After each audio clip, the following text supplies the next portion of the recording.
नमस्कार, आदाब। मैं राहुल यादव आप सभी का आपके अपने चैनल पूर्वांचल कैरियर क्लासेस के इस ऑनलाइन प्लेटफॉर्म पे दोस्तों बहुत बहुत स्वागत करता हूं।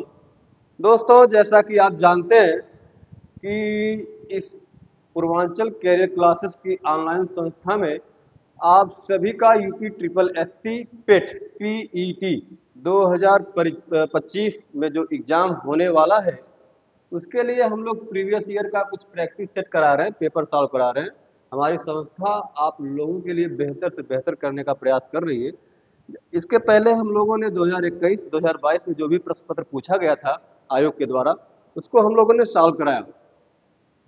2023 का प्रश्न पत्र जो प्रथम पाली में हुआ था, फर्स्ट शिफ्ट में हुआ था, उसको मैं लेकर उपस्थित हुआ हूँ। जैसा कि आप जानते हैं कि मैं आप लोगों के लिए हिस्ट्री, पॉलिटी और हिंदी ये 3 सब्जेक्ट लेकर उपस्थित होता हूँ। अभी आपका ये 23 वाला हो जाए, उसके बाद हम लोग एक मॉडल पेपर लेके आएंगे। आपको किसी नोट्स की, किसी कोचिंग की, किसी किताब की, कोई पुस्तक की कोई आवश्यकता नहीं है। बस संस्था से आप जुड़े रहिए, जितना कराया जा रहा है उतना आप रेगुलर कंटिन्यू करते जाइए, फिर देखिएगा आपका स्कोर क्या होता है। और स्कोर परसेंटाइल आपका बहुत मायने रखता है। आपका परसेंटाइल अच्छा नहीं रहा तो आप कई परीक्षाओं से, महत्वपूर्ण परीक्षाओं से दूर हो सकते हैं। तो ऐसा ना होने पाए, आप लोग आगे बढ़िएगा। आपका ज़्यादा समय न लेते हुए हम मुद्दे पे आते हैं, अपनी क्लास को स्टार्ट करते हैं। जैसा कि दोस्तों, आज का पहला ही प्रश्न आपके सामने मैं लेकर उपस्थित हुआ हूँ हिंदी का। तो माफ करिएगा, हिंदी में ये जो गद्यांश पूछा गया है कि निम्नलिखित गद्यांश का पूछे गए प्रश्न, जो गद्यांश दिया गया है उसके आधार पर जो प्रश्न पूछे जा रहे हैं, एक गद्यांश पे 5 प्रश्न और एक गद्यांश पे 5 प्रश्न, यानी 2 गद्यांश आते हैं और 10 प्रश्न ये आपके फ्री के होते हैं। 10 प्रश्न आपके फ्री के होते हैं। इसमें जो बच्चा गलती करेगा वो स्कोर नहीं बढ़ा पाएगा, ये आप मान के चलिए। क्योंकि यही पैसेजवा पढ़ के आपको इसी में से उत्तरवा सब कुछ लिखा हुआ रहता है, इसी में से ढूंढ के आपको उसका टिक करना होता है विकल्प का। अच्छा, आप पैसेज भी ना पढ़ना चाहें फिर भी उत्तर कर सकते हैं। करेक्ट उत्तर, आप सही उत्तर कर सकते हैं। कैसे? विकल्प के आधार पर। तो आइए हम स्टार्ट करते हैं। और ध्यान दीजिएगा दोस्तों, ध्यान दीजिएगा कि ये जो पैसेज है, गद्यांश है, इसमें जो दिया है आप इसका स्क्रीनशॉट लेना चाहे तो ले सकते हैं। आप अपने अनुसार पढ़ के करिएगा, हम तो करा दे रहे विकल्प के आधार पे ही। आइए देखते हैं। चलिए आगे बढ़िएगा, आगे बढ़िएगा और बताइएगा कि हाँ, अच्छा स्क्रीनशॉट इसका ले लीजिए। आगे बढ़ते हैं। पैसे थोड़ा सा बड़ा, इसको देख के घबराना नहीं है। 2023 में पूछा गया प्रथम पाली का ये प्रश्न पत्र है, इसको आप स्क्रीनशॉट ले लीजिए। चलिए आगे बढ़िएगा। अब यहाँ से आपका प्रश्न स्टार्ट होता है। यहाँ से आपका प्रश्न स्टार्ट होता है कि वो जो लेखक ने जो गद्यांश को लिखा है, वह गद्यांश जो लेखक के, ध्यान दीजिएगा, लेखक के अनुसार शोषण का शिकार कौन लोग होते हैं। गद्यांश जो लिखा गया है उसके आधार पे आपको बताना है कि लेखक ने जो गद्यांश की रचना की है उसके अनुसार, उसके आधार पर आखिर शोषण का शिकार होता कौन है, कौन लोग होते हैं। नौकरशाह एवं तथाकथित बुद्धिजीवी वर्ग, ये तो गलत है। वस्तु, हाँ ध्यान दीजिएगा, वस्तु एवं सेवाओं का उपयोग करने वाला उपभोक्ता समूह, यही विकल्प आपका बिल्कुल करेक्ट हो जाएगा। यानी कि विकल्प नंबर बी वाला, विकल्प नंबर बी वाला आपका बिल्कुल करेक्ट हो जाएगा इस प्रश्न के लिए। आप पैसेज पढ़ के आप ढूंढ सकते हैं, यही विकल्प सही होगा, यही सही है।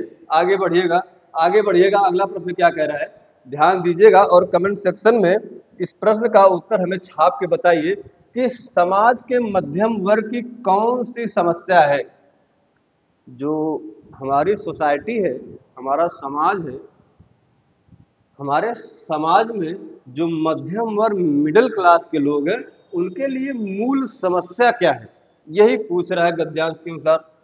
जीवन यापन में आर्थिक परेशानी एवं सामाजिक प्रतिष्ठा पर खतरा, यही सही है। यह पहलवा मिल गया, विकल्प नंबर ए वाला बिल्कुल करेक्ट हो जाएगा कि जीवन यापन में आर्थिक परेशानी से सामाजिक प्रतिष्ठा पर खतरा, यही वाला विकल्प सही है। आगे बढ़िएगा। इस प्रश्न का उत्तर दीजिए आप और एकदम कमेंट सेक्शन में छाप दीजिए कि कौन सा सही होगा। समाज उपयोगी ऊर्ध्वमुखी योजनाओं में वंचित वर्ग के लिए शोषण के लिए कौन उत्तरदायी है? वंचित वर्ग के शोषण के लिए कौन उत्तरदायी है? क्या शिक्षित एवं संपन्न नौकरी पेशा वर्ग इसके लिए उत्तरदायी है, या समाज के धर्मपरायण पंडित और कथावाचक लोग इसके लिए, या समाज का मध्यम वर्ग और उच्च वर्ग इसके लिए उत्तरदायी है, या राजनेता व्यापारी वर्ग सरकारी तंत्र एवं तथा कथित बुद्धिजीवी वर्ग इसके लिए जिम्मेदार है? जी हाँ, बिल्कुल सही जवाब दिया आपने, विकल्प नंबर डी वाला। विकल्प नंबर डी बिल्कुल करेक्ट हो जाएगा इस प्रश्न के लिए। आगे बढ़िएगा, आगे बढ़िएगा। देखिए विकल्प देख के आप प्रश्न का उत्तर ढूंढ सकते हैं, क्योंकि विकल्प अस्पष्ट रहता है। आपको समझना होता है केवल, जैसे यह प्रश्न पूछ रहा है कि शैक्षणिक और सांस्कृतिक शब्द किस व्याकरणिक इकाई से संबंधित है और किस प्रत्यय से मिलकर बने हैं। शैक्षणिक और सांस्कृतिक,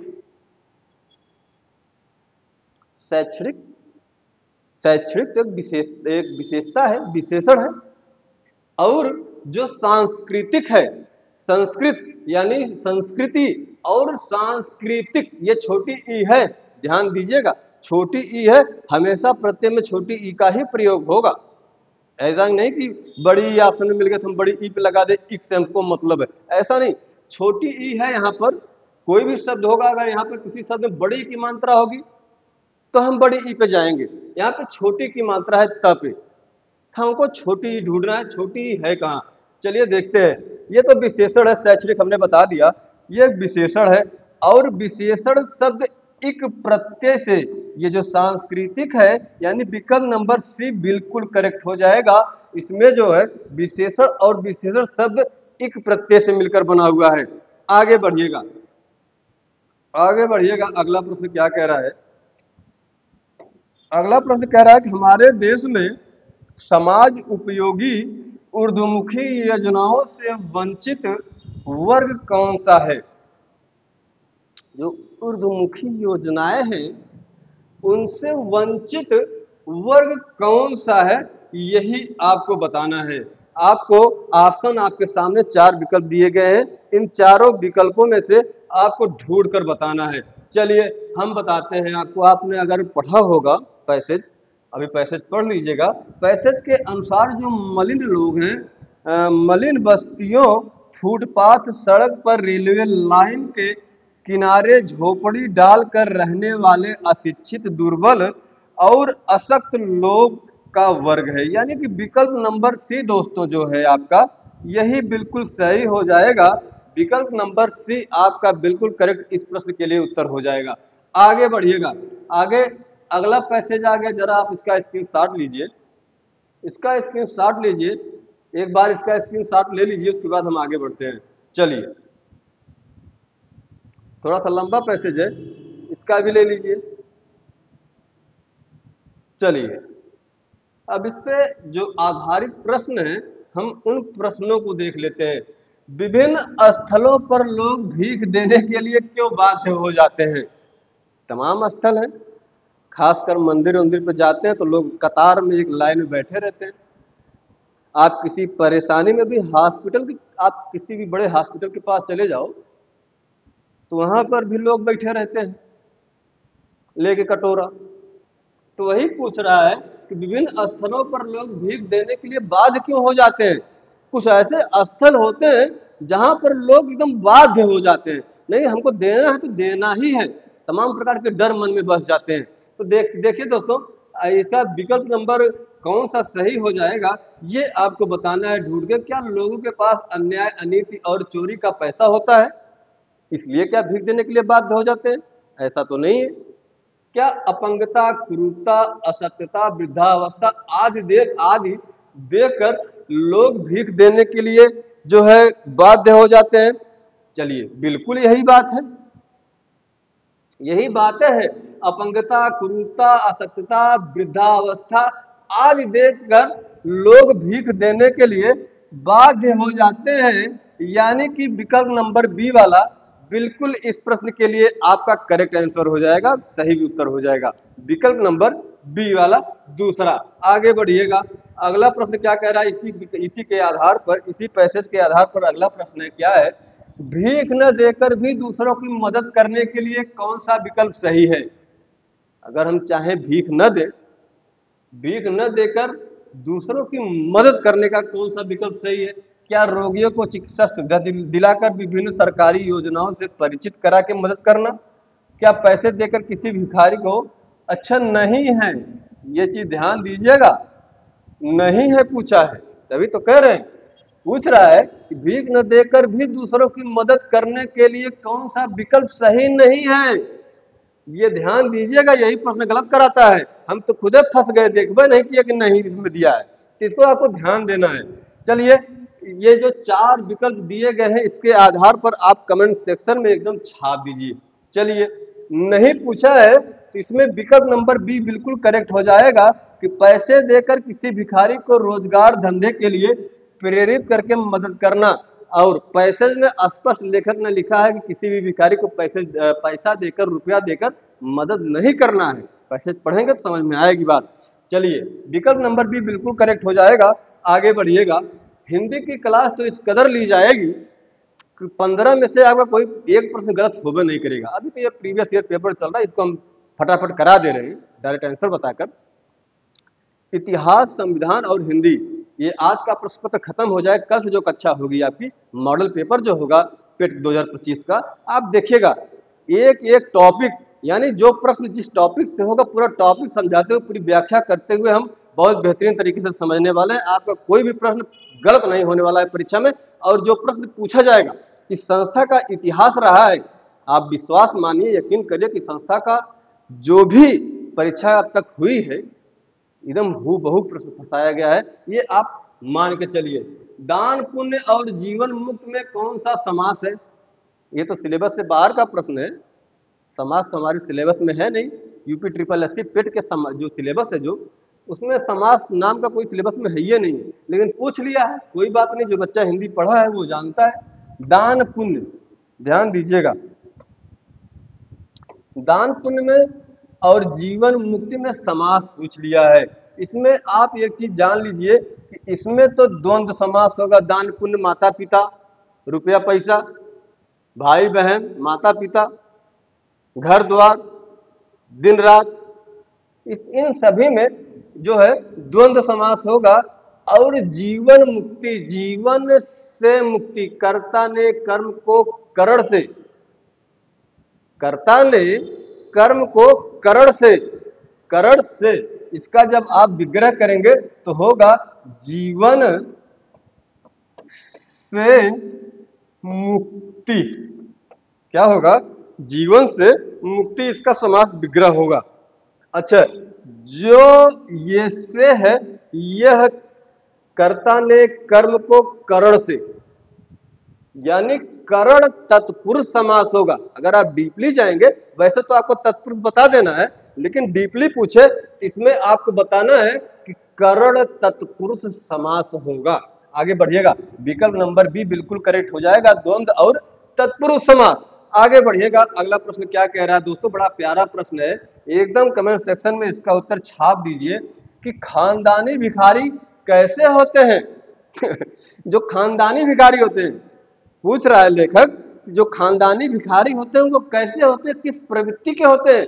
तो आपको बताना है, जो देश में छोटी सी विपत्ति आ जाने पर भीख का कटोरा लेकर भ्रमण के लिए निकल जाते हैं, ऐसे तो होते नहीं है खानदानी भिखारी।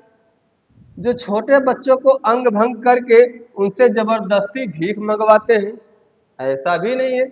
जिनकी भीख मांगने की जगह पुश्तैनी है, यही यही यही यही विकल्प सही है। पैसेज के अनुसार जो गद्यांश दिया है उसके अनुसार यही सही है, विकल्प नंबर सी वाला, जिसकी भीख मांगने की जगह जो होती है वह पुश्तैनी होती है। और पीढ़ियों से निश्चित है कि दादा जहां भीख बैठ के मांगत रहे, वही बेटवो बैठ के भीख मांगे, उस जगह ही एक कीमत होती है। तो यही विकल्प नंबर सी बिल्कुल करेक्ट हो जाएगा इस प्रश्न के लिए। आगे बढ़िएगा, अगला प्रश्न कह रहा है क्या कह रहा है, ध्यान दीजिएगा कि क्या भिक्षावृत्ति देश की एक समस्या है, आपका इस विषय में क्या विचार है। पूछ रहा है क्या भिक्षावृत्ति या भीख मांगना देश की एक समस्या है और आपका इस पर क्या विचार है। ऑप्शन देखिए और बताइए इसमें से कौन सा विकल्प आपका बिल्कुल करेक्ट हो जाएगा। चलिए, भिक्षावृत्ति में लोग स्वेच्छा से दान दे रहे हैं इसलिए इसको समस्या नहीं माना जा सकता, ऐसा तो है नहीं। भिक्षावृत्ति देश की समस्या को हल करती है, ले मतलब कुछ भी, इसीलिए कह रहे विकल्पों से आप बिना पैसेजवा पढ़े बिना गद्यांश पढ़े उत्तर दे सकते हैं। क्या ये सही है? ये भी गलत है। भिक्षावृत्ति देश की एक ज्वलंत समस्या बन गई है, यही सही है, यही सही है। समस्या बन गई क्योंकि लोग इसको जानबूझकर अपना व्यवसाय बना रहे हैं। विकल्प नंबर सी वाला दोस्तों बिल्कुल करेक्ट हो जाएगा, यही विकल्प नंबर सी वाला इस प्रश्न के लिए बिल्कुल करेक्ट हो जाएगा। आगे बढ़िएगा, आगे बढ़िएगा। अगला प्रश्न कह रहा है कि देखिए इसका उत्तर दीजिए आप लोग कि होनहार बीरवान के होत चिकने पात। होनहार बीरवान के होत चिकने पात लोकोक्ति का अर्थ निम्नलिखित में से क्या है। होनहार व्यक्तियों की प्रतिभा बचपन में ही दिखाई दे जाती है। होनहार व्यक्ति हमेशा दूसरों के दोष निकालता है। होनहार व्यक्ति होनहार व्यक्ति बहुत ही परिश्रम करता है। होनहार व्यक्ति सदा दिखावा करता है। यही प्रश्न का उत्तर आपको दोस्तों बता के देखना है। इसमें तुरंत बताइए इसका उत्तर कौन सा सही होगा। चलिए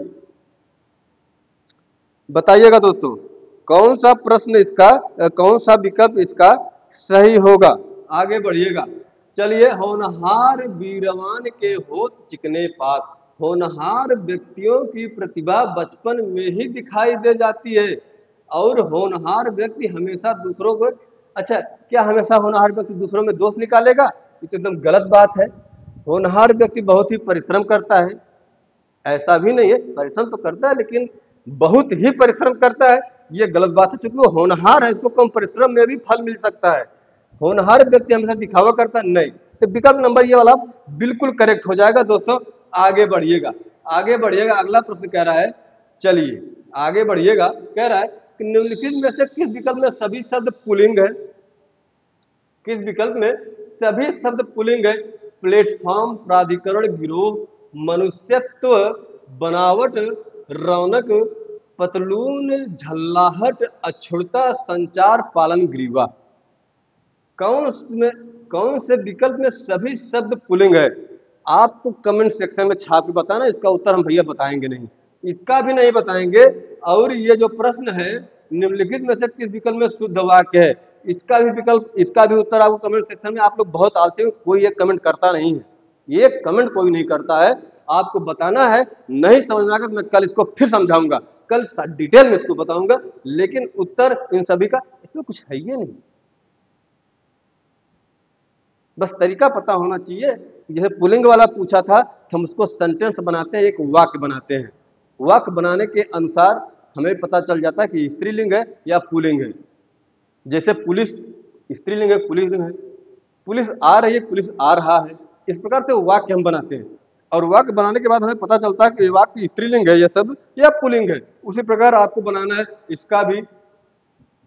और कलम के जादूगर, हाँ बहुत प्यारा क्वेश्चन है। क्या मुंशी प्रेमचंद को कहा गया है कलम का जादूगर? हाँ आप जानते हैं मुंशी प्रेमचंद को कहा गया है। इसका भी उत्तर हम नहीं बताएंगे, हालांकि इंडिकेट तो हम कर ही दिए हैं, लेकिन आपको बताना है। इन 5 प्रश्नों का उत्तर आपको देना है। निम्नलिखित में से किस विकल्प में विलोम युग में सही नहीं है? सही नहीं है, इसका भी उत्तर आपको बताना है। ये 5 प्रश्न मैं आपके लिए होमवर्क दे रहा हूँ। 2023 का प्रश्न पत्र है ये, प्रथम पाली का। कमेंट सेक्शन में छाप के बताना है, मैं नहीं बताऊंगा। आगे बढ़िएगा। चलिए अब आ गया आपका हिस्ट्री का क्वेश्चन। हिस्ट्री का क्वेश्चन आ गया। यहां से बात मजे की है कि निम्नलिखित में कौन सा खुदाई खिदमतगार का संस्थापक था और जिसे बादशाह खान के नाम से भी जाना जाता है। खुदाई खिदमतगार, हिस्ट्री पढ़ेंगे, बहुत बेहतरीन तरीके से पढ़ेंगे। ये प्रश्न पत्र, ये प्रीवियस ईयर पेपर समाप्त हो जाएगा आज। कल एक अच्छा से बहुत लाजवाब प्रश्न बनेगा, देखिएगा। अच्छा, अभी तो कल से नहीं, कल तो अभी ये प्रथम पाली का है, फिर सेकंड पाली का भी कराना है, यानी 2 दिन बाद हम जो मॉडल पेपर लेकर आएंगे, फिर आप देखिएगा, फिर कहिएगा। न मजा आए तो पूछिए, कहिएगा। यही विकल्प नंबर ए वाला बिल्कुल दोस्तों करेक्ट हो जाएगा। खान अब्दुल गफ्फार खान यानी खुदाई खिदमतगार के संस्थापक था, जिसे बादशाह खान के नाम से भी जाना जाता था। किसे?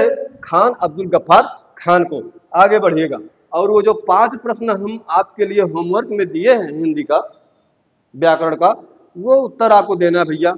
एकदम किसी प्रकार की लापरवाही नहीं होनी चाहिए, उसका उत्तर आपको देना है तो देना है। आगे बढ़िएगा। 1913 में हिंदुस्तान गदर पार्टी का, या गदर पार्टी से संबंधित 2022 में भी पूछा था, 2022 में भी पूछा था, ध्यान दीजिएगा।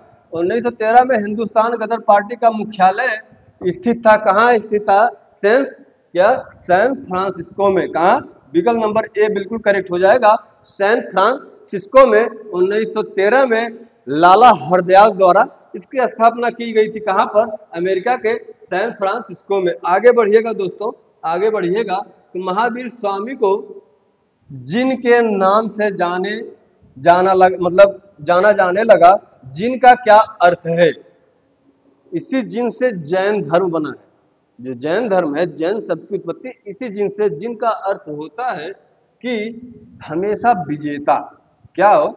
विजेता। जिनका शाब्दिक अर्थ वह है विजेता। ध्यान दीजिएगा, विकल्प नंबर डी बिल्कुल करेक्ट हो जाएगा। आगे बढ़िएगा। अगला प्रश्न कह रहा है, क्या कह रहा है? ध्यान दीजिएगा दोस्तों, ध्यान दीजिएगा कि जैसा कि अशोक के शिलालेखों में उल्लेख किया गया है कि मौर्य साम्राज्य में राजधानी पाटलिपुत्र और अन्य 4 प्रांतीय केंद्रों सहित 5 प्रमुख राजनीतिक केंद्र थे। निम्नलिखित में से कौन सा प्रांतीय केंद्र नहीं था?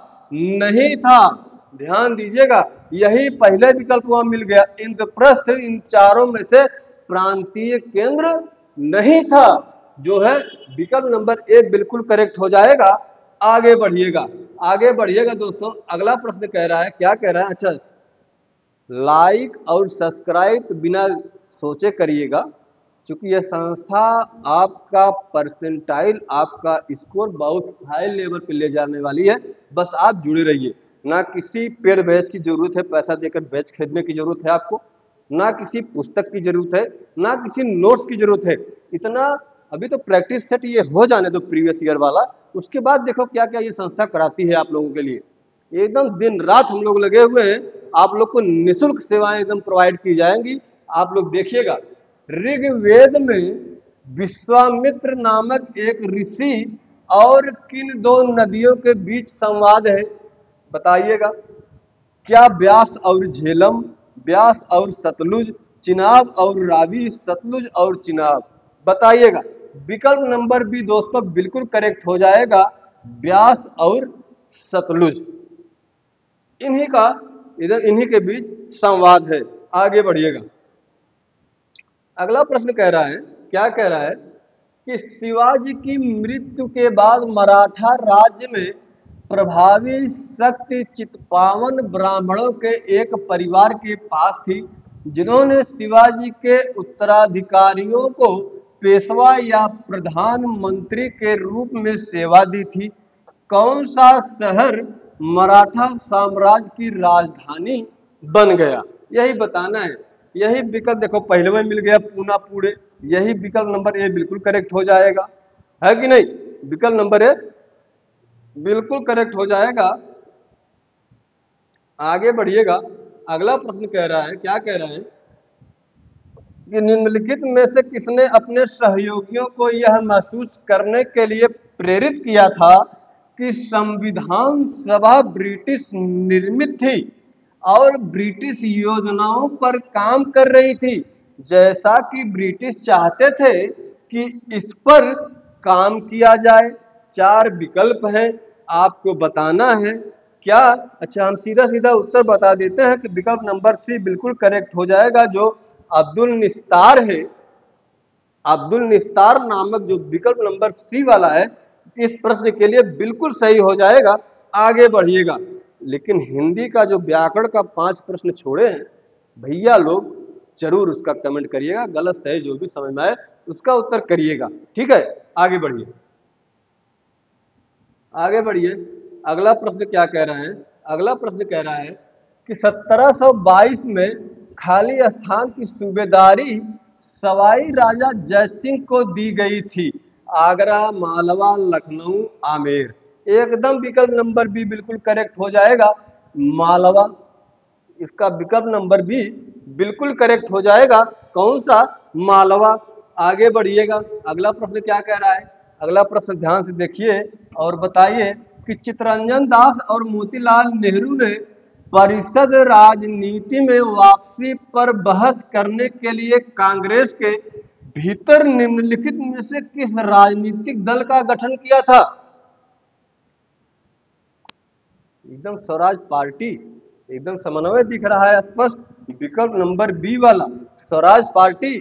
और इसका गठन कब हुआ ये कमेंट सेक्शन में आपको बताना है।